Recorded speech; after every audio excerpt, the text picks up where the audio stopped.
Hello Paps. Hello mga Paps, good afternoon. Nandito pa ako ngayon na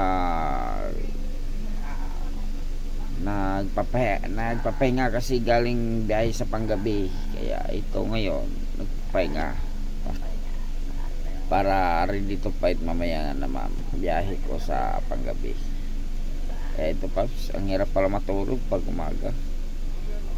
Hindi makatulog na maayos at diretso. Ano kaya mga Paps ang dapat gawin na makatulog ng diretso? Sip-sip ka ng gatas.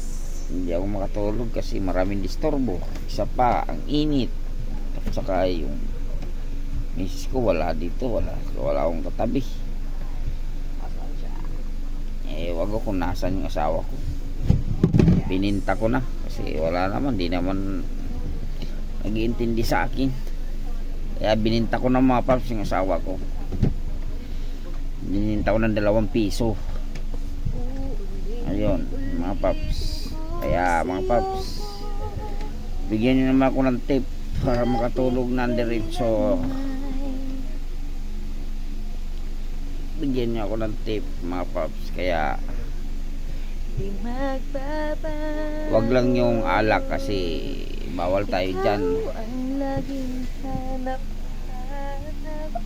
sa gabi.